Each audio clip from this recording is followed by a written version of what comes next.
Hello everyone, I hope आप सभी अच्छे होंगे। पिछले क्लास में घात के आधार पर बहुपद के प्रकार में रैखिक या एक घातीय बहुपद हो चुका है।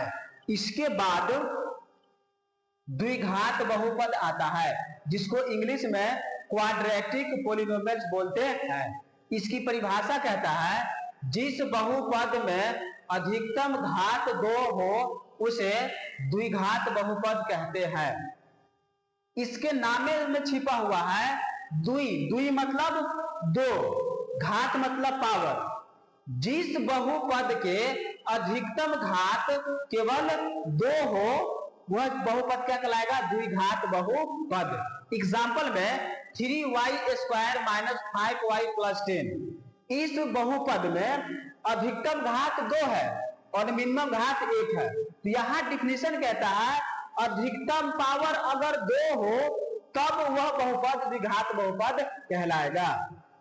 इस बहुपद में भी अधिकतम पावर कितना है? 2, इसलिए ये भी क्या कहलाएंगे? द्विघात बहुपद। इस बहुपद में भी अधिकतम पावर कितना है? 2, इसलिए ये भी क्या कहलाएगा? द्विघात बहुपद। इसी तरह से अनंत तक के होंगे। इसके रिलेटेड कुछ नोट्स है जो बोर्ड एग्जाम में अक्सर करके ऑब्जेक्टिव में प्रश्न आते हैं। नोट नंबर पहला कहता है द्विघात बहुपद का व्यापक रूप यानी सामान्य रूप ax² + bx + c जहां a is not equal to 0। इसका मतलब यह हुआ कि यह द्विघात बहुपद का सामान्य रूप है जिसमें a जो है a की मान कभी भी 0 नहीं होना चाहिए। अगर a की मान 0 होगा तो ये पूरा टर्म में क्या हो जाएगा? 0, मतलब पावर 2 वाला खत्म। अब पावर मतलब 2 वाला खत्म होगा तो वो कभी भी द्विघात बहुपद कहलाएगा ही नहीं।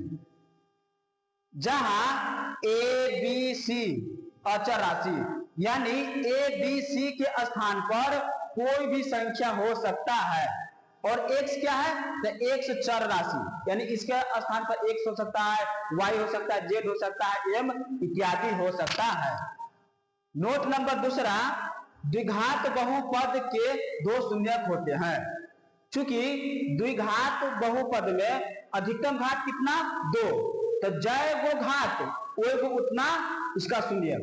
इसलिए द्विघात बहुपद के कै गो शून्यक होगा? 2 गो, मतलब x के 2 वैल्यू निकले।